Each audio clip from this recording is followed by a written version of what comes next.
The executive suite was dimly lit, the city lights a distant shimmer against the dark sky. Sarah Jenkins, my 25-year-old CO, was pressed against me, her alluring figure radiating warmth. Her sweet breath ghosted against my ear, her hazy eyes holding a hint of flirtation. My heart hammered, not from any spark of romance, but from a frantic calculation. Was my paltry salary enough to cover a potential workplace harassment lawsuit? Just as I was about to ask if this was part of my additional duties, the office door burst open with a crash. My arch-rival, Veronica Stone, stood there, phone aloft, a triumphant smirk plastered across her face. I was utterly screwed. My social life, my career, they were about to be utterly ruined. The air in the office was thick with Sarah's subtle perfume, an expensive gardenia scent that was sweet without being cloying, yet potent enough to make my head spin. My back was pressed hard against the cold edge of the desk. There was nowhere left to retreat. In front of me stood my boss, Sarah Jenkins, the company's undisputed ice queen, a ruthless powerhouse who'd snagged a director position by 25. But right now, the ruthless powerhouse's cheeks were flushed with an unnatural redness, and her usually cool eyes were misted over. She wore a perfectly tailored white business suit that hugged her breathtaking curves, especially the audacious swell of her chest, which rose and fell with her shallow breaths, challenging my senses from an uncomfortably close distance. "Ethan," she whispered, her voice husky, a tremor I almost didn't catch. "My laptop. I think it's acting up again." I glanced down at her brand-new Alienware laptop. SpongeBob SquarePants was playing happily on the screen. Laptop acting up? More like you wanted to act up. My hand remained on the mouse, but my body was rigid as a statue. Sarah leaned in closer, the soft touch pressing through my thin shirt, her warm breath almost scorching my skin. My brain went into overdrive. What was going on? Was this some new stress test the company rolled out, or a hidden trap to lay me off?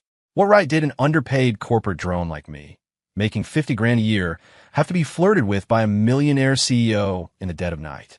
It defied all logic. The only explanation was a conspiracy. She was setting me up to make a mistake, then she'd have a legitimate reason to fire me without paying severance. Corporate types were truly colder than the Alaskan tundra. "Ms.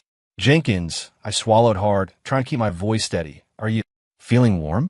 Maybe I should turn down the AC." A flicker of surprise crossed Sarah's eyes, quickly replaced by a deeper haze. Instead of retreating, she reached out a hand and gently placed it on my shoulder. "Ethan, are you afraid of me? Afraid of you?" "I'm afraid of my bank account getting drained." My muscles tensed instantly, going to full alert, just as I was about to righteously tell her to maintain her professionalism. Bang! The expensive solid oak office door was violently kicked open from outside. Flashbulbs exploded. I instinctively shielded my eyes, hearing a sharp, triumphant voice. "Sarah Jenkins, how shameless, doing something so sordid with a male subordinate in the office." I squinted, recognizing the intruder.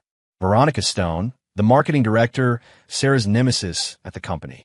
Behind her were several colleagues, all with phones raised, their cameras like dark muzzles pointed at Sarah and me. "This is it. I am totally screwed." No way to clear my name. I could feel Sarah's hand on my shoulder go instantly cold. Her body stiffened too, the flush draining from her face, leaving her utterly pale. Veronica clacked across the room in her high heels, like a victorious peacock, every step dripping with disdain. "TSK, TSK, TSK, Ms. High and mighty director. So proper usually, but a real wild child behind closed doors, huh? If this gets out, will you keep your corner office?" She shoved her phone in our faces, her tone dripping with schadenfreude. "Come on, everyone, get a shot. Our pure Ms. Director and her little lover boy." I looked at Veronica's face, etched with pure malice, then at Sarah beside me, who had sunk into despair. My mind, strangely, became clearer than ever before. Running wasn't an option. Explaining? Who would believe it? So, only one path remained. After the initial shock, my heart settled into a strange calm. It was like realizing you had a whole page left to answer 1 minute before a test ended. You might as well just give up. Screw it. But before going down, I wasn't about to let Veronica get the last laugh. I could feel Sarah's body trembling slightly, not from fear but anger. She wanted to retort, but in a situation like this, any explanation would only sound weak and hollow. Seeing our silence, Veronica's smile grew even more triumphant. What? Caught red-handed? Nothing to say?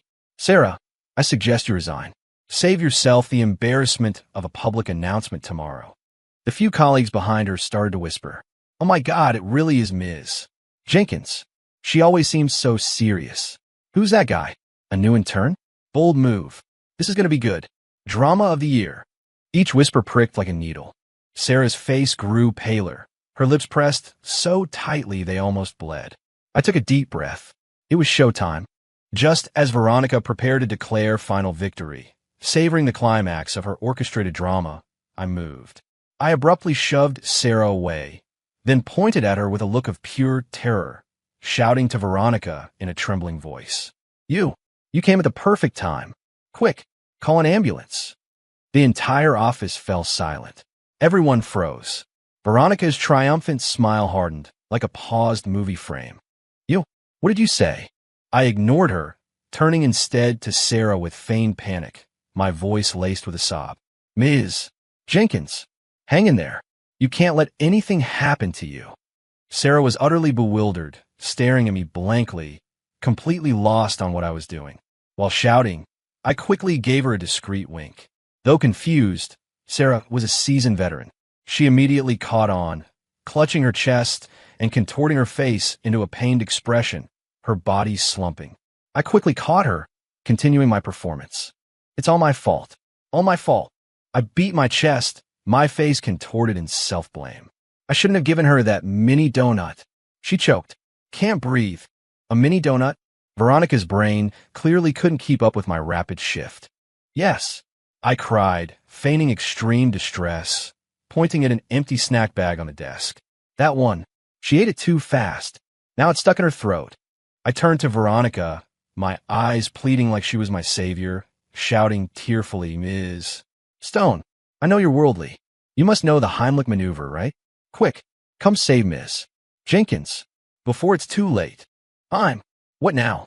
Veronica was completely dumbfounded. The rubbernecking crowd behind her exchanged confused glances, their phones still raised, forgotten. The plot, it seemed, was not going according to their script. I looked at Veronica's petrified face, a cold smirk forming in my heart. You want to socially ruin me? Today, I'll show you what intellectual superiority feels like.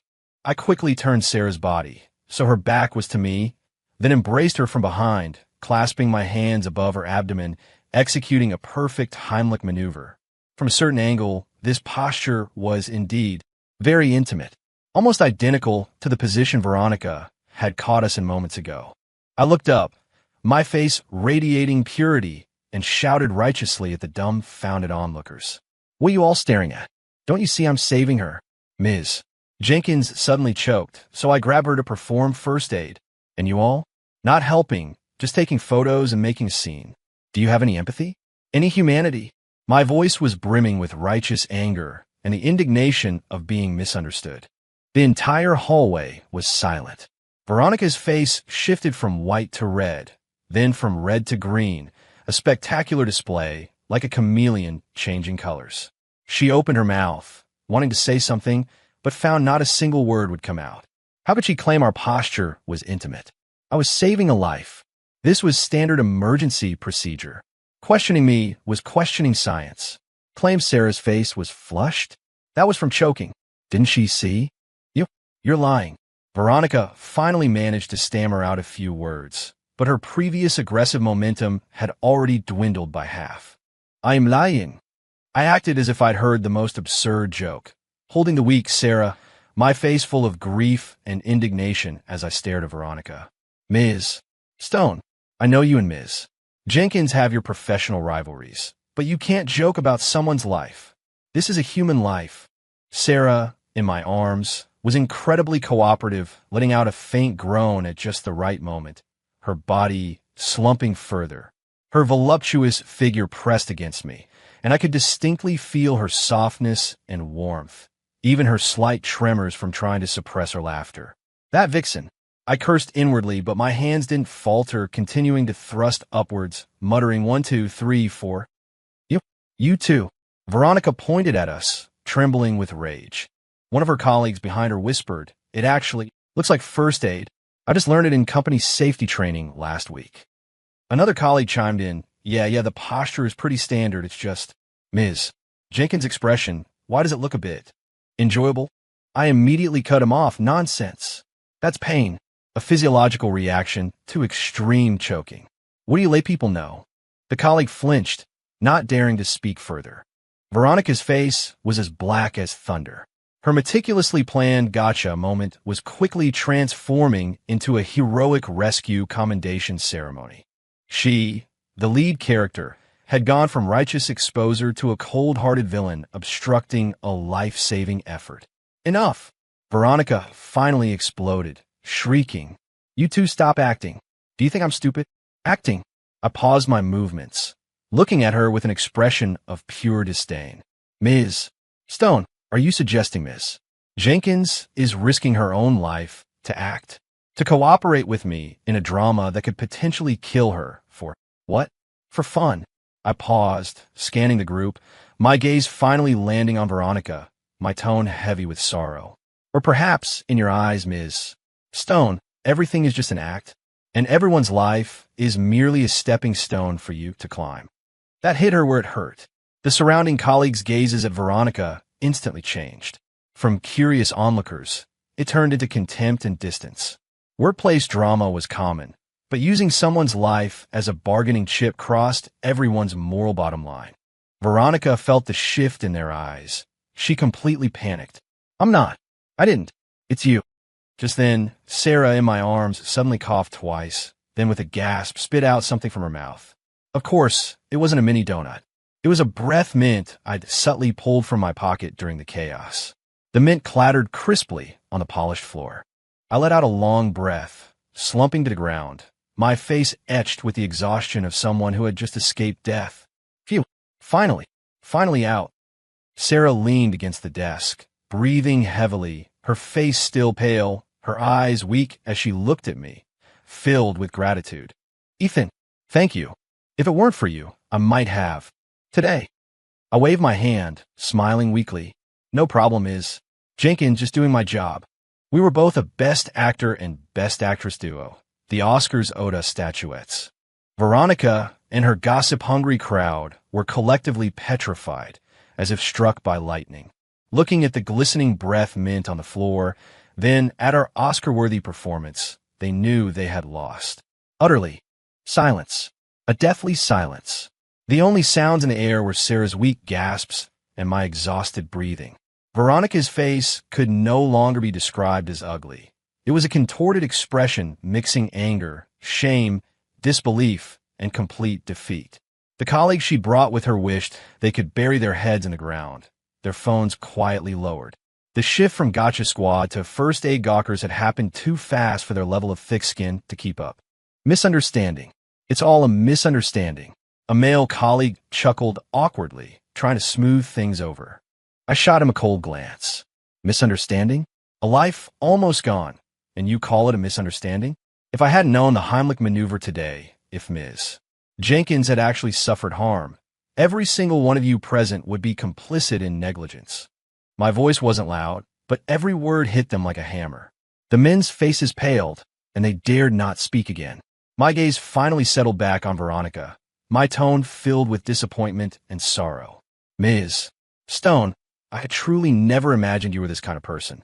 To stoop to such low tactics to attack a rival. That triumphant look on your face, I'll never forget it. You want to take photos? Go on, keep shooting. Film Ms. Jenkins almost dying from choking on a breath mint. Post it in the company chat. Let everyone see how you expose the truth." I heavily emphasized the words breath mint. Veronica's body swayed, as if she'd been slapped hard, her face cycling between red and white. She knew she was finished. If this incident got out, she wouldn't just fail to bring down Sarah. She'd brand herself as callous and maliciously slanderous. Who would dare work with her in the company after this? Who would trust her? I. She tried to explain, but found all words powerless in the face of a life almost lost. Sarah finally recovered. She gripped the desk, slowly straightening up. Though her face was still pale, her eyes had regained their usual icy coolness and sharpness. She looked at Veronica, speaking word by word. "Veronica, from today, I don't want to see you in this company. First thing tomorrow, I'll have legal and HR contact you." This wasn't a negotiation, it was a sentence. Veronica trembled all over, the last trace of color draining from her face. She knew Sarah meant what she said. "And you all." Sarah's gaze swept over the colleagues who had come to gawk. "If I hear even a whisper of tonight's events, your fates will be the same as hers." The men were scared out of their wits, nodding frantically and bowing. No, we didn't see anything." Right, we just passed by, heard some noise, and came to look." "Ms. Jenkins, please be magnanimous. We won't dare again." With that, they scattered like they were fleeing a plague, practically running out of the office. Veronica stood there, utterly dejected, staring at Sarah with eyes full of venom and resentment. "Sarah Jenkins, don't get cocky. We'll see." She spat a final threat, then turned and left in a huff. Finally, only Sarah and I were left in the office. The formerly boisterous space was now awkwardly quiet. I picked myself up from the floor, dusted off my pants, and avoided Sarah's gaze. "Well, Ms. Jenkins, if that's all, I'll head home now. I just wanted to escape this hot mess." "Hold it." Sarah's cool voice came from behind me. My body stiffened. I slowly turned around. Sarah was leaning against her desk, arms crossed, watching me with a relaxed air. Her full chest seemed even more prominent with this pose. The paleness and weakness had vanished from her face, replaced by a playful, knowing half-smile. "Ethan." "Yes." "Mini donut." "Emlik manever." "Brasmint." With each word she spoke, she took a step closer to me. The click of her heels on the floor felt like they were tapping on my heart. Finally, she stopped directly in front of me. The distance between us was even closer than before. She tilted her head slightly, her beautiful eyes sparkling with a light I couldn't decipher. You held me pretty tight just now." My face instantly flushed crimson. "Ms. Jenkins, I was saving you. Standard procedure, no personal feelings involved." I immediately stood at attention, explaining myself righteously, terrified she'd think I was taking advantage of her. Sarah let out a soft laugh. That laugh was like an ice mountain melting, like spring blossoming, leaving me a little dazed. Normally, she always had a serious, unsmiling expression. This was the first time I'd seen her laugh so beautifully. "All right, relax." She waved a hand, the amusement in her eyes growing. "Thank you for tonight." No problem. As your subordinate. It's just me doing my job." I quickly waved my hands, keeping my posture very humble. "Oh, so you mean if I choke on another mini donut, you'll save me like that again?" She raised an eyebrow, a hint of teasing in her voice. I choked. This conversation was going nowhere. Seeing my awkwardness, Sarah seemed to be in an even better mood. She turned and walked back to her desk, took a card from a drawer, and handed it to me. "What's this?" I asked wary. "Hush money," I blurted out. Sarah's lips twitched, her previously relaxed expression showing signs of freezing over again. "Ethan, in your eyes, am I a shallow woman who only solves problems with money?" No, of course not. I shook my head, my survival instinct kicking in. "Ms. Jenkins, you're visionary, strategic, a real power player." "Enough." She cut off my flattery, pressing the card into my hand. "There's 200,000 in here." My hand trembled, nearly dropping the card. 200,000? That was 3 years of my salary without eating or drinking. "Ms. Jenkins, this is too much. I can't take it." I quickly tried to push the card back. Though I loved money, a gentleman acquires wealth justly. This money felt too hot to handle. "It's not for you," Sarah said flatly. I breathed a sigh of relief. "It's for your emotional distress, lost work, damage to your reputation, and..." She paused, glancing at me. "And for your first aid service earlier." My face started to burn again. "Take it." Her tone was absolute. "The password is 6/8. I don't want a third person knowing about tonight. You're smart, you know what I mean." I looked at the card in my hand, then at her. This wasn't just hush money anymore. This was Well, not selling my soul, but more like payment for saving my neck. I'd made an enemy of Veronica today, and with her deep connections in the company, my life wouldn't be easy. Sarah was giving me a reassurance, telling me she'd protect me. With that thought, I no longer refused. Thank you, Ms. Jenkins. I carefully put the card away. Sarah nodded, seeming a little tired. She rubbed her temples. You can go home now. Okay, I replied, turning to leave. At the door, I paused again, looking back at her. Ms. Jenkins. Something else? I hesitated, then couldn't resist saying, maybe fewer mini donuts in the future, okay? Or breath mints. They're both easy to choke on. Sarah froze for a moment, then understood, a helpless, amused expression crossing her face. Got it, Chatterbox. I grinned, turning and walking out of the office. The moment the door closed, I let out a long, slow breath. Tonight had been a roller coaster of emotions, more thrilling than any ride I'd ever been on. I squeezed a thin card in my pocket, feeling a bit surreal. Ethan Miller, a regular corporate drone, had not only experienced a heroic rescue in the CEO's arms, but also received a massive sum of $200,000. Was this what they called a blessing in disguise? I pondered this as I headed towards the elevator. The elevator doors opened, and someone was already inside. Veronica. She was clearly waiting for me. Ethan Miller, she hissed, gritting her teeth. Oh, Ms. Stone's still here. I feigned ignorance, looking at her innocently. Don't get cocky. She glared at me. You think you helped Sarah, and she'll see you differently? I'm telling you in her eyes, you're just a dog she can discard anytime. Oh, I replied flatly, stepping into the elevator and pressing the first floor button. Don't you dare doubt me. Veronica followed me into the elevator, her voice shrill. I know Sarah better than you. She'll use you up and kick you out. You cross me today, I guarantee you won't last in this company. The elevator doors slowly closed. In a small space, it was just the two of us. I looked at her face, twisted with jealousy, and suddenly smiled. Ms. Stone, are you forgetting something? What? Do you think I was helping Sarah? Veronica froze. I leaned closer to her, lowering my voice to a volume only we could hear. I wasn't helping Sarah. I was helping you. Veronica's pupils constricted, as if she'd heard something out of a fairy tale. You? What do you mean? The elevator descended smoothly, our confronting figures reflected in the metallic walls. I savored the ghostly expression on her face, slowly explaining. Think about it. Did your plan succeed tonight? She said nothing, but her clenched fists revealed her answer. No, right? Not only did it fail, you lost your job. First thing tomorrow, you're out. But what if I hadn't had that bright idea earlier? I looked into her eyes, speaking word by word. You would have gotten video of Sarah and a subordinate behaving improperly in the office. You'd send that video to the company group, to the board. Sarah would be ruined, forced out of the company. You, Veronica Stone, as the biggest hero, would logically take her place, right? Veronica's breathing became rapid. That was precisely her original script. What does that have to do with you? She eyed me warily. A lot. I smiled. Sarah goes down. You go up. What benefit is that to me? None. I'm just a small employee. Who cares who I work for? You might even become director and fire me, the other man, first. But now, I spread my hands. Now it's different. You're fired, but Sarah owes me a huge favor. Don't you think she'll look out for me? Promote me? Give me a raise? The elevator chimed, reaching the first floor. The doors slowly opened. Veronica stood there, dumbfounded, her mind a mess.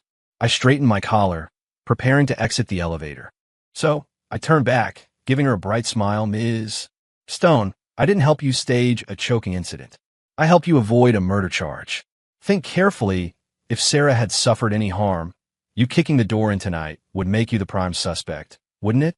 You wouldn't just take her down, you'd go down with her. I actually saved you twice. With that, I ignored her completely petrified face and stepped out of the elevator. The night air outside the building felt particularly cool. I took a deep breath, feeling completely refreshed. Manipulating people's minds, it turned out, was a truly fascinating game. The next day at work, the company atmosphere was peculiar. Veronica, as expected, didn't show up. The HR announcement quickly followed, the official statement citing voluntary resignation for personal reasons. But everyone knew full well that the marketing director, who had been prominent in the company for years, had become history overnight. Many people looked at me with a mix of curiosity and awe. Although Sarah had successfully suppressed the dramatic scene at the office door last night, a few stragglers had still managed to embellish the tale of Ethan Miller's heroic rescue, driving Veronica away. My current image in the company was probably that of a low-key, mysterious figure with an incredibly odd connection to Ms. Jenkins. Even the receptionist, who usually ignored me, proactively offered me a hot coffee today. Mr. Miller, for you. I was flattered, feeling like the coffee might have some special power-up in it. Entering the office, Sarah was already there. Today she wore a black power suit, her hair pulled back, makeup immaculate, back to her ruthless, Ice Queen CEO persona. It was as if the hazy-eyed, slumping woman from last night had been a mere hallucination. She simply gave me a slight nod when she saw me, a form of greeting. I, being discreet, said nothing, returning to my desk and pretending to work diligently. At 10 in the morning, Sarah's assistant tapped on my desk. Ethan, Ms. Jenkins wants to see you. My heart sank. Here it comes. Was this for settling the score, or for rewarding my efforts? I walked into the director's office with a nervous heart. Seat. Sarah gestured to the chair opposite her. I sat down properly, back ramrod straight. Last night's matter was handled cleanly, she stated directly. All thanks to your excellent leadership, Ms. Jenkins, I quickly flattered. She seemed to be in no mood for my platitudes, picking up a document from her desk and handing it to me. Look at this. I took it, and my pupils dilated. Appointment notice, Mr. Ethan Miller is hereby appointed acting director of the marketing department, effective immediately. Marketing? Acting director? Wasn't that Veronica's old position? Ms. Jenkins, this isn't right, is it? I was so startled, I almost leaped out of my chair. My experience is limited, my abilities are modest. I can't handle such a huge responsibility. I was a corporate grunt making $50,000 a year. You want me to manage a whole department? This was like throwing a duck into a pond and expecting it to fly. If I say you can, Sarah said, her tone leaving no room for argument. Veronica's gone, and the marketing department is rudderless right now. It needs someone trustworthy to stabilize the situation. You are the most suitable candidate at the moment. Trustworthy? We only had our first negative distance encounter last night, for crying out loud. But, no buts. She cut me off. This is an order. 3-month probation. Do well, and the acting part will be removed. Don't do well. She didn't finish, but the meaning in her eyes was clear. Don't do well, and you're out. I looked at her stunning, cool face, then at the appointment letter in my hand, and 1,000 thoughts ran through my mind. This wasn't a promotion and a raise. This was putting me on the spot. The marketing department, they were all seasoned veterans. Veronica had run it for years. Who knew how many of her loyalists were still there? I, a complete outsider, will be eaten alive. Sarah's move was brilliant. It placated me, the hero, while simultaneously pushing me into the spotlight to clean up the mess Veronica had left behind. If I managed to hold things together, she'd reap the rewards. If I failed miserably, she could simply replace me at any time, with no loss to her. Corporate executives, indeed, were vampires. What? Scared? Sarah raised an eyebrow, seeing my prolonged silence. Could I say I was scared? That $200,000 service fee was still in my pocket. I took a deep breath, steeling myself. Consider it done. I stood up and gave her an awkward salute. No risk, no reward. So it was the marketing director position? I'd take it. A barely perceptible smile touched Sarah's lips. Very good. Now, go to your new office. She pointed next door. Oh, right, a word of advice. What? Veronica's office has some bad vibes. I suggest you find someone to clear the energy before you go in. Me? I ultimately didn't hire anyone to clear the energy, because I was the biggest bad vibe there. When I walked into Veronica's old office, cradling my small cardboard box, the entire marketing department went silent. A dozen pairs of eyes focused on me, each with a different look. Curiosity, contempt, scrutiny, but mostly defiance. I understood their feelings. An unknown junior employee, overnight, became their boss. Who wouldn't be unhappy, especially considering the legendary way I'd risen to power? A man in his 30s with a receding hairline stood up. He was Dave Larson, the marketing assistant director, supposedly Veronica's top loyalist. Well, isn't it Ethan Miller? What's up? Wrong department? Administration is next door, Dave said, dripping with sarcasm. A ripple of suppressed laughter went through the office. This was their attempt to put me in my place. I set my cardboard box on the desk with a thud. Then, I scanned the room, a gentle smile on my face. Assistant Director Larson, right? Your eyesight isn't very good. Didn't you see the HR appointment notice? From today, I am the acting director of the marketing department. In the future, I look forward to your guidance. Dave's face twitched. Acting director? He scoffed. Ethan, don't get ahead of yourself. We in marketing don't welcome outsiders telling us what to do. Exactly. What does a tech guy know about marketing? We won't accept this. Why should he be our leader? We'll appeal to Ms. Jenkins to replace him. With Dave leading the charge, others quickly joined in, their indignation rising. Well, a full-blown mutiny. I wasn't flustered at all, still smiling as I watched them. When they had mostly finished their shouting, I cleared my throat and spoke. Are you done talking? The office quieted. If you're done, it's my turn. I walked to the center of the office, my gaze sweeping over each face. First, I admit I'm an outsider. My knowledge of marketing might be less than that of your interns here. However, I shifted my tone. Why did the company send me? Not because I understand marketing, but precisely because I don't. Everyone was stunned. What kind of logic was that? I continued, precisely because I don't understand, I won't, like some people, form cliques or treat the department as my personal domain. My task is simple, to ensure the marketing department runs smoothly and that the company's interests are protected. Anyone who goes against me goes against the company. My words were pointed. Dave Larson and the others' faces darkened. Second, I raised a second finger. You say you don't accept me? That's fine. In the workplace, results speak for themselves. From today, everyone in marketing will have their KPIs redefined by me. Those who achieve them will get bonuses and promotion opportunities. Those who don't, I'm sorry, but the company doesn't keep dead weight. Third, I paused, my smile turning a little cold, and most importantly, I know some of you were promoted by Ms. Stone. You've worked together for years. You have a bond, I understand. However, one must look forward. Ms. Stone is gone. She can't take your livelihoods with her. Now, the one providing your livelihood is me. My gaze finally locked onto Dave Larson.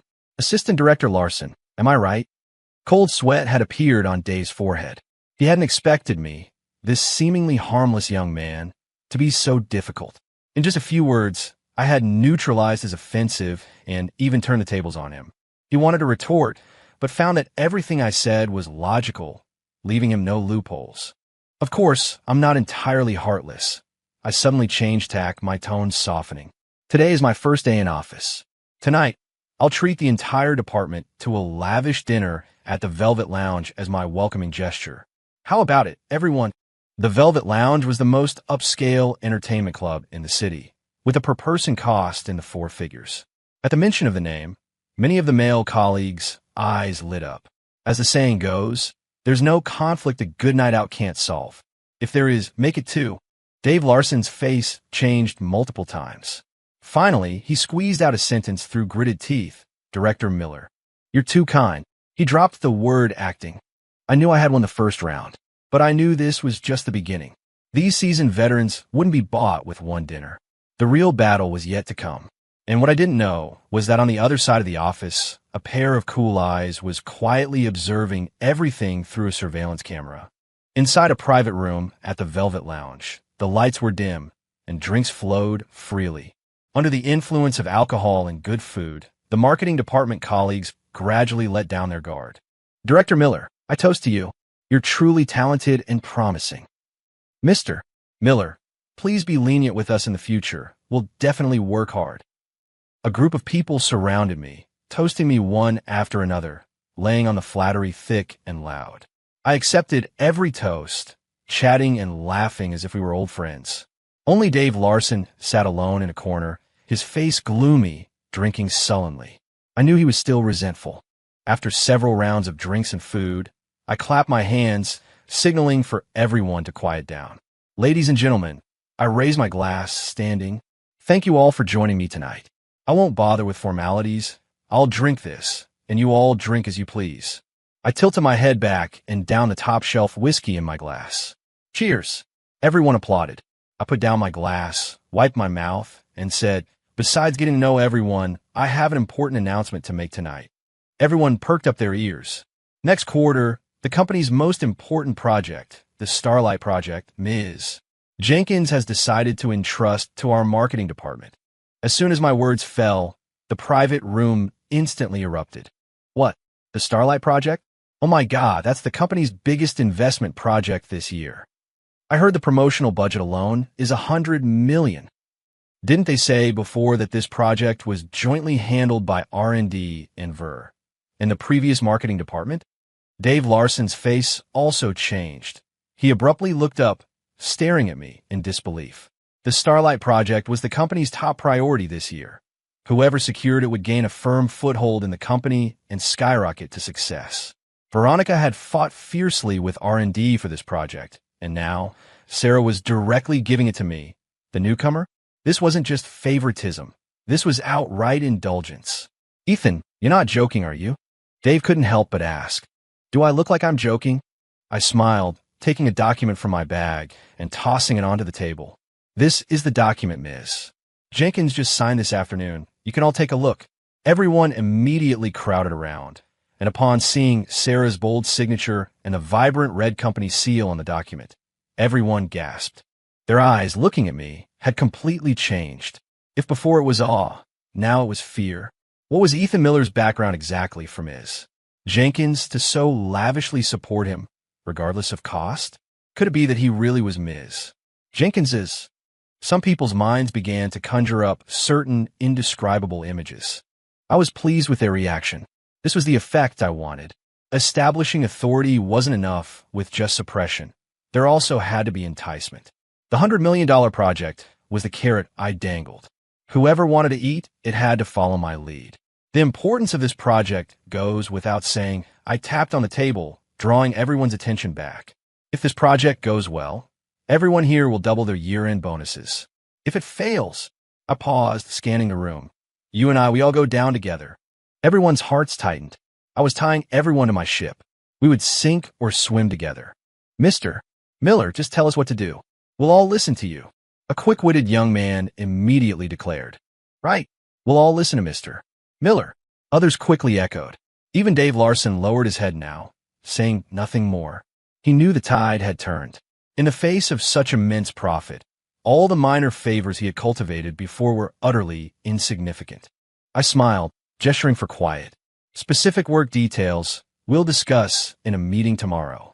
Tonight, everyone just eat and drink to your heart's content. All expenses on me. Mr. Miller, you're the best. The private room erupted in enthusiastic cheers again. Holding my glass, I looked at these subordinates who a minute ago wanted to eat me alive and now bowed to my every word. I felt no pride. I knew this was just the first step. The real test was the $100 million project and another uninvited guest. Just then, the private room door was pushed open. A woman in a revealing outfit with a stunning figure walked in. She wore heavy, exquisite makeup, her alluring eyes naturally seductive. Spotting me, her eyes lit up, and she walked straight towards me. Oh, Mr. Miller, you finally made it. I've been waiting for you forever. She plunked herself down beside me, her soft body pressing against mine, one arm naturally wrapping around my bicep, her ample chest brushing against my arm. The entire private room instantly fell silent. Everyone stared at the scene, dumbfounded. I was completely bewildered too. Who was this? I didn't know her. The woman seemed oblivious to the strange atmosphere. She picked up my drink, her alluring eyes gazing at me. Mr. Miller, I'd like to toast you. Before I could react, the private room door opened again. This time, the person standing in the doorway was Sarah Jenkins. She was dressed in casual clothes, probably having just left work, a hint of fatigue on her face. When her gaze fell on me, and the woman practically hanging off me, the fatigue on her face vanished instantly. It was replaced by a coldness that could freeze the entire Alaskan tundra. I am doomed. That was the only thought in my head. Out of the tiger's mouth, into the wolf's den. My career, Ethan Miller's career, was probably going to end completely today. In that moment, time seemed to stand still. Everyone in the private room held their breath, not daring to make a sound. They looked at me, then at the curvaceous woman beside me, then at Sarah, whose face was as dark as thunder in the doorway. Everyone's face was filled with a mix of excited gossip and dread. I felt my scalp tingle. What kind of crazy, melodramatic scene is this? I swore I had absolutely no connection with this woman who had suddenly appeared. I didn't even know her name. Ms. Jenkins, why are you here? I struggled to break free from the woman's embrace, but she clung on so tightly I couldn't shake her off for a moment. Sarah didn't answer me. She simply stared at us coldly, her gaze like two sharp ice blades cutting back and forth between my face and the woman. Finally, her eyes landed on the woman's hand wrapped around my arm. I swear, I saw a flicker of murderous intent in her eyes. Who is this? Sarah finally spoke, her voice terrifyingly calm. I was about to explain, but the woman beside me cut in first. Instead of letting go, she pressed closer to me, saying coyly to Sarah, I'm Mr. Miller's girlfriend, of course. Who are you, Missy? Girlfriend? When the hell did I get a girlfriend? If I had a girlfriend like you, would I be working overtime until midnight every day? I stared at the woman beside me in shock, but she just winked playfully at me, as if to say, Don't worry, I've got this. You got a big fat ghost. I felt like Sarah's stare was going to peel the top of my skull off. Girlfriend? Sarah repeated the three words, a dangerously sharp curve forming on her lips. Ethan, your taste is truly unique. Unique my ass. I am innocent. Ms. Jenkins, please let me explain. I don't know her. I was practically in tears. Don't know her? Sarah sneered. She can hug you so intimately without knowing you. She can know you're here without knowing you. Ethan, do you take me for a fool? I was speechless. Yeah, who would believe this? A complete stranger suddenly shows up in your private room, claims to be your girlfriend, and gets handsy. Not even a B-grade drama would write a script this absurd. I was about to say something to salvage the situation, but the woman spoke again. Honey, who is this lady? Your colleague? She's so mean. As she spoke, she snuggled closer into my arms, feigning fear. Me? Lady, if you keep this up, I'm going to be sleeping with the fishes by tomorrow. The marketing department colleagues, all with their heads down, were subtly shaking with suppressed laughter. This was probably the most exciting scene they'd witnessed since joining the company. Even Dave Larson, who had always held a grudge against me, now wore a smug, schadenfreude-filled expression. Sarah's face could no longer be described as just ugly. It was the calm before a hurricane. She took a deep breath, walking towards us one step at a time. The click of her high heels on the floor was like a death countdown. She stopped directly in front of us. Then, she did something that surprised everyone. She didn't lash out at me, nor did she confront the woman. She simply reached out, picked up the glass of whiskey I had just been drinking, and then downed it in one go. After that, she slammed the empty glass heavily onto the table with a loud bang. Ethan, she looked at me, her eyes devoid of any emotion. The Starlight Project, you don't need to be responsible for it anymore. First thing tomorrow morning, you go back to your tech department. And she glanced at the now somewhat stunned woman beside me, saying coldly, keep your girlfriend in line. Don't let me see her in front of me again. With that, she turned and walked away without a single backward glance. The entire process was clean and decisive, as if she were disposing of an inconsequential piece of trash. I sat there, stunned, watching her resolute back, my mind completely blank. It's over. Everything is over. The acting director position I had worked so hard to get, gone before I even warmed the seat. That $200,000 service fee would probably have to be coughed up. Most importantly, I had completely offended Sarah Jenkins. With her personality, I would definitely not have an easy time at the company in the future. My life, it seemed, had plummeted from the peak of Mount Everest to the bottom of the Mariana Trench in an instant. And the culprit behind all this was now looking at me with an innocent expression. Honey, what's wrong? Who is that lady? Why was she so angry? I slowly turned my head, looking at her innocent face. A slow smile spread across my lips. A smile uglier than a cry. Lady, I squeezed out the words through gritted teeth, using all my strength. We have no past grudges, no recent animosity. Why did you do this to me? The innocent expression on the woman's face vanished instantly. She released my arm, sat up straight, then slowly pulled out a business card from her Chanel bag and handed it to me. Allow me to introduce myself. Chloe Adams, Stellar Talent Group, top agent. I looked at the gilded title on the card, my mind even more confused. Stellar Talent Group? Agent. That's right. Chloe crossed her legs, elegantly picked up a glass of red wine, and swirled it gently. I came here this time, Director Miller, to discuss a business deal with you. Business deal? I sneered. My director position is gone thanks to you. And you still want to talk business with me? Don't say that. Chloe took a sip of red wine, her alluring eyes looking at me. Out with the old, in with the new. What's so special about a mere marketing director position? I'm offering you a better opportunity. How about it? I eyed her warily. What opportunity? I have an artist who's currently in talks for a major film production, but they're still missing a significant endorsement. I heard that your company's Starlight project is looking for a spokesperson. I understood.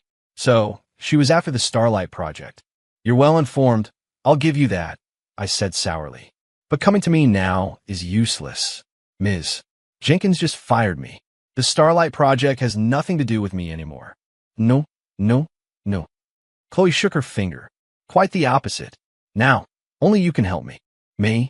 I pointed at myself, thinking she must be joking. That's right. Chloe's eyes sparkled with shrewdness. Mr. Miller, your relationship with Ms. Jenkins is unusual, isn't it? My heart sank. What do you mean? Don't pretend. Chloe smiled. To be able to turn the tables so quickly, getting that foolish Veronica kicked out, and making someone as arrogant as Sarah Jenkins see you differently. Even willing to spare no expense to promote you to director. If you tell me there isn't something special between you two, I wouldn't believe it for a second. I remained silent. This woman's observation skills were too sharp. Your performance just now, while it made Ms. Jenkins angry, in my opinion, it precisely proves your importance to her. Chloe continued to analyze. Think about it. If she truly only saw you as an ordinary subordinate, would she personally come all the way here and get so angry over such a small matter? A woman's jealousy is the best proof. I was stunned. That actually makes some sense. Sarah's reaction just now really didn't seem like a normal boss-subordinate interaction. It was more like a wife catching her husband red-handed. I was startled by my own thought. Impossible, impossible. I've only known her for a few days. So, Chloe's tone was full of temptation. As long as you can help me secure the Starlight Project endorsement, I guarantee Ms. Jenkins won't just forgive you. She'll be even more impressed. By then, let alone a marketing director, it's not impossible for you to have the entire company. She was painting a grand picture for me. A picture that could drive any man crazy. I looked at her and suddenly smiled. Ms. Adams, did you perhaps misunderstand something? What makes you think I'll help you? I leaned back on the sofa, crossing my legs, mimicking her posture. Your little stunt tonight almost ruined me completely. The fact that I haven't called the cops on you yet is me being magnanimous. And you want me to help you? Do you think that's possible? Chloe's face subtly changed. Mr. Miller, this is a win-win. Win-win. I interrupted her. I don't see where I'm winning. All I know is I now have nothing, and you are the culprit. I stood up, looking down at her.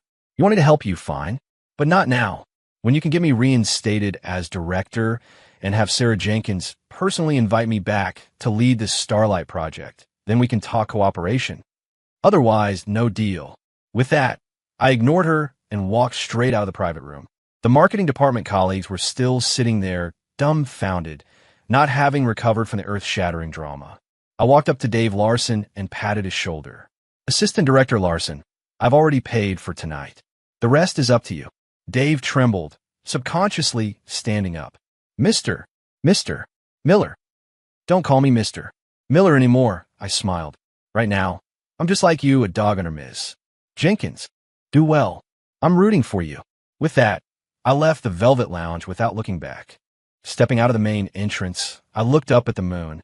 The wind tonight felt even colder. I pulled out my phone and dialed a number. Hello, Ms. Jenkins? It's Ethan. There was silence on the other end of the line. I know you're angry right now, and you don't want to hear my explanation.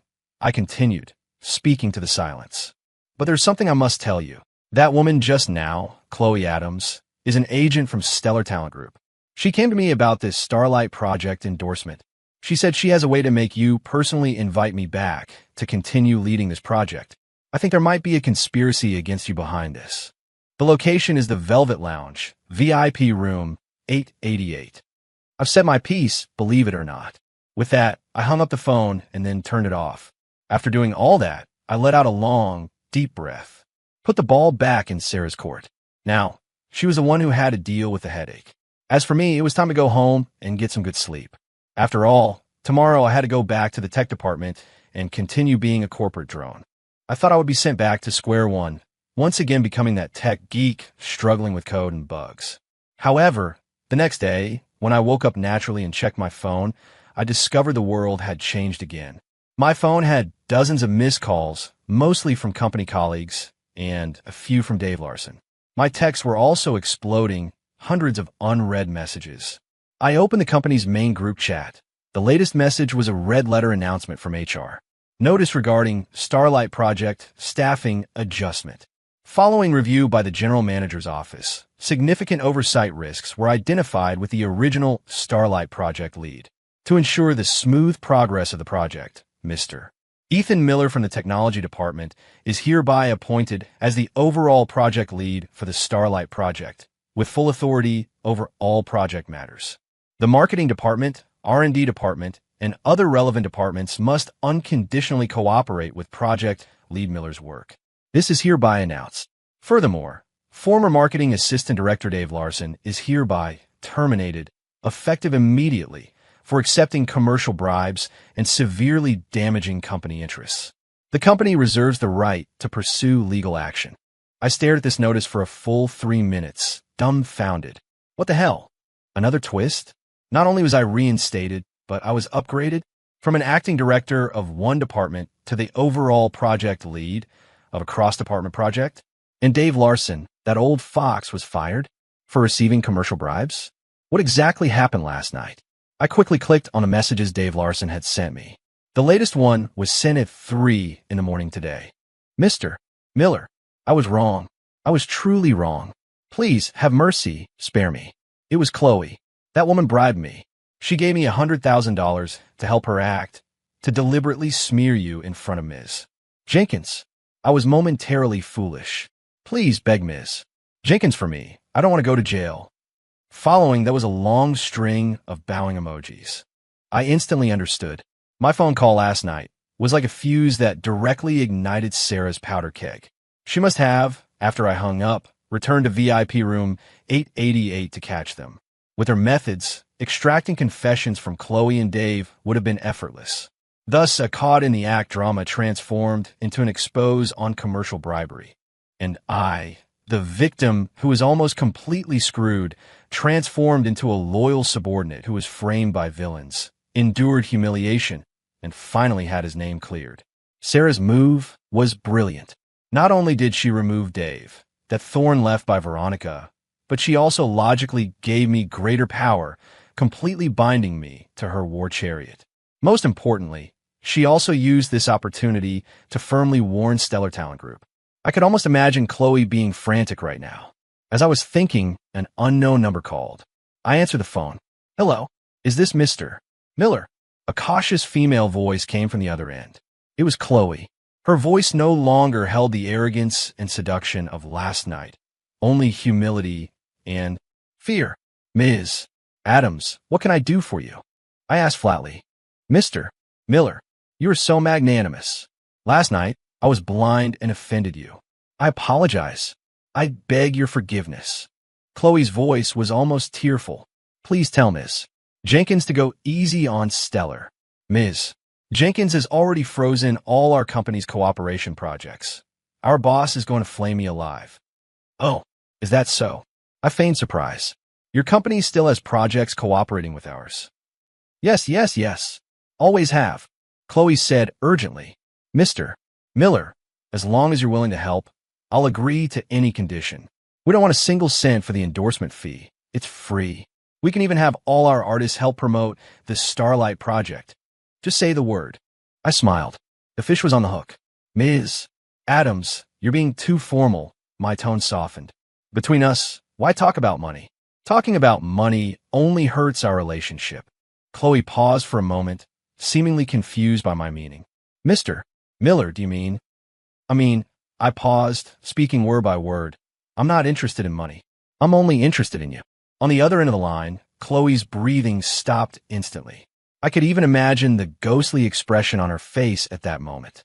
After a full 10 seconds, she finally asked in a trembling, incredulous voice, Mr. Miller, what? What did you just say? I said, I'm interested in you. I repeated, my tone calm, but utterly resolute. Didn't you say you wanted to discuss business with me? Now, I'm giving you that chance. Tonight, same place, the Velvet Lounge, VIP room, 888. I'll be waiting. Come alone. With that, I hung up the phone directly. I leaned back against the headboard, looking at the bright sunlight outside the window, the curve of my lips growing wider. Chloe, you want to play? I'll play with you to the end. You want to use me? Then be prepared to be bitten back. In the afternoon, I returned to the company feeling refreshed. Everywhere I went, everyone nodded and bowed to me, respectfully calling me Mr. Miller. Even the front desk girl, who used to ignore me, looked at me with an almost dreamy expression. The taste of power was indeed intoxicating. I went directly to the CEO's office on the top floor. Sarah's assistant saw me and immediately stood up, respectfully saying, Mr. Miller, Ms. Jenkins is waiting for you. I nodded and pushed the door open. Sarah was sitting behind her desk, looking down at some documents. Today she wore a beige cashmere sweater, which made her look less severe and more gentle. Hearing the door open, she looked up. Our eyes met. Her gaze was complex. There was admiration, apology, and a hint of an emotion I couldn't quite decipher. You're here? She asked, her voice very soft. Yeah. I walked to her, pulled out a chair, I sat down. We were silent for a long time.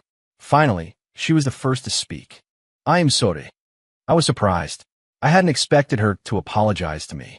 About last night, I was too impulsive, didn't investigate thoroughly before It's fine. I interrupted her, smiling. You were just worried.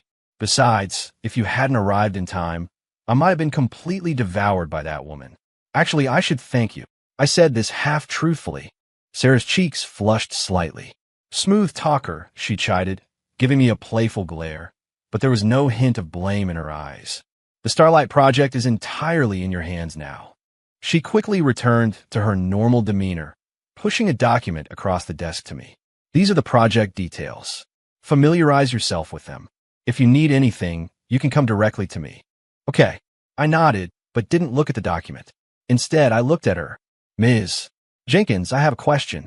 Go ahead. Why? Do you trust me so much? This was something I couldn't figure out. We were practically strangers. Why would she entrust such an important project to me and give me such immense power? Sarah fell silent. She looked at me, her eyes distant, as if lost in some memory. After a long time, she said softly, because you remind me of someone I knew. Who? I asked subconsciously. My brother. Brother? I was stunned. He was just like you, usually a bit of slacker, not very serious. But when it came to crunch time, he was more reliable than anyone else. Sarah's eyes were a little red. He passed away 3 years ago in an accident. My heart sank. I hadn't expected such an answer. I'm sorry, I said softly. It's okay, it's in the past. Sarah quickly composed herself, smiling at me. So, Ethan, do well, don't disappoint me. And don't disappoint him. I looked at the expectation and trust in her eyes, and a warmth suddenly flowed through me. I nodded solemnly. I promise. Night.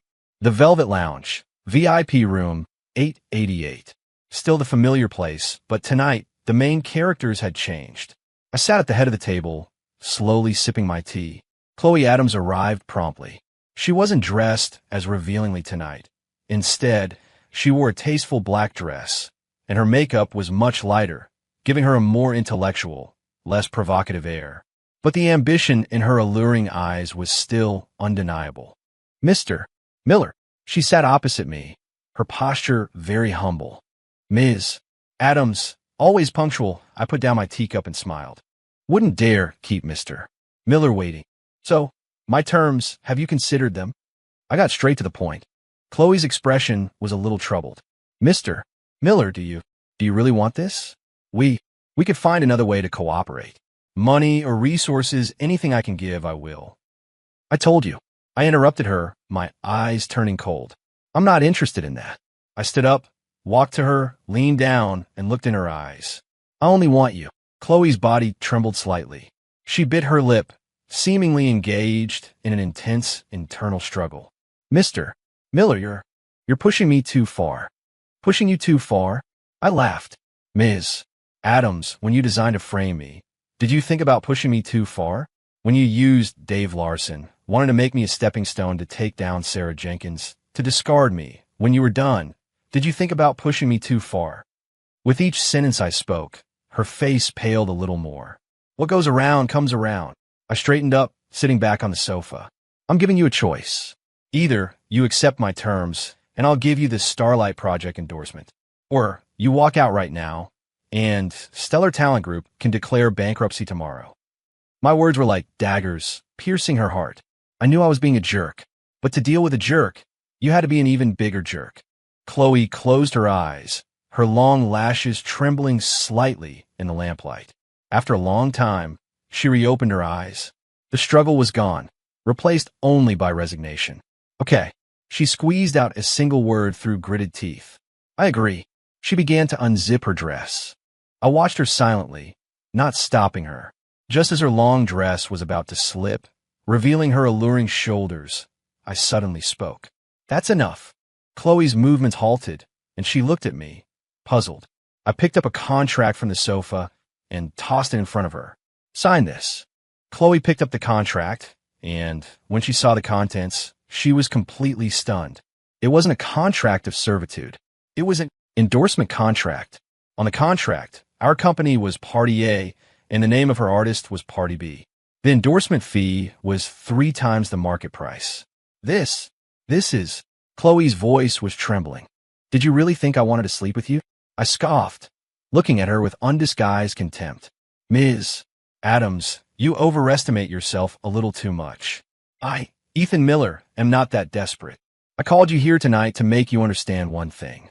Don't treat everyone like a fool, and don't assume everyone is as dirty as you. Take the contract and get out. Don't let me see you again. Chloe stared blankly at the contract in her hand, then at me, and her eyes instantly reddened. She said nothing, only bowed deeply to me. Then, clutching the contract, she fled the private room in a state of disarray. I watched her retreating figure, picked up my teacup, and drained it. The tea was already cold, but my heart was burning. To repay evil with kindness. How would one repay kindness? To repay evil with justice. That is the way of a gentleman.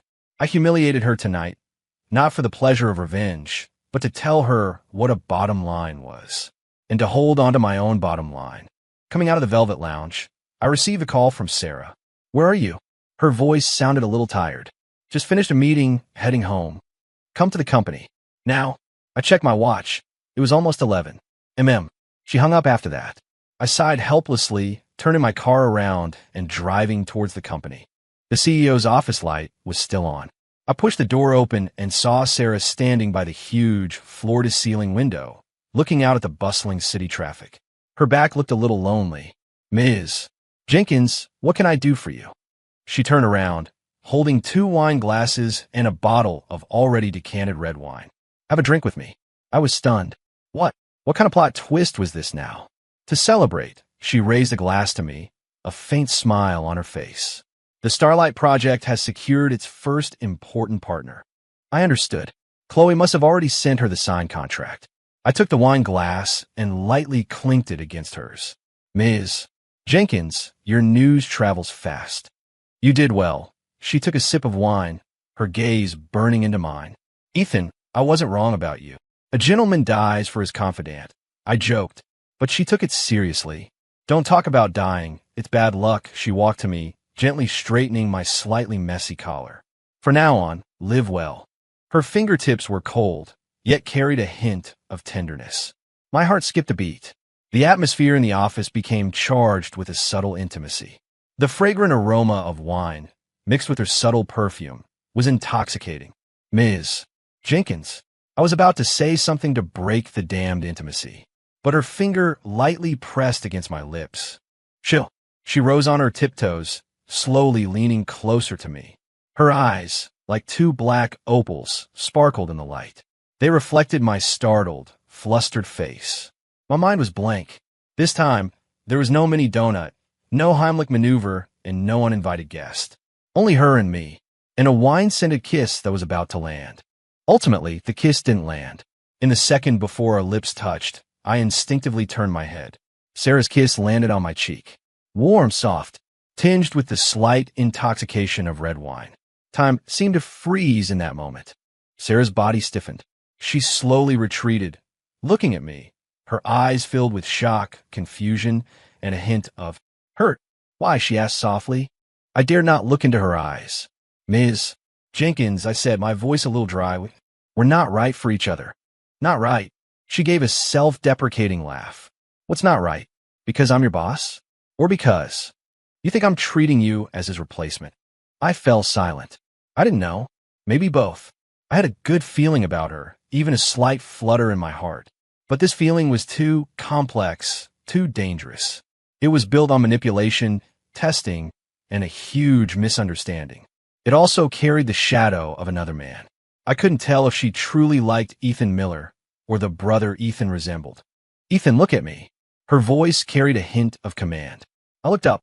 I admit, at first, I did see something in you because you reminded me of him. Her eyes were sincere and frank. But everything that happened afterwards, Veronica, Chloe, the Starlight Project, you handled it far better than I expected. You're smart, capable, but you also have boundaries, principles. You're not him. You are you. She cut me off, speaking word by word. I like you, Ethan. This sudden confession, like a bomb, exploded in my mind. I was completely stunned. I looked at her exquisite face, at the unconcealed affection in her eyes, and I realized that all my rationality, all my defenses crumbled in that moment.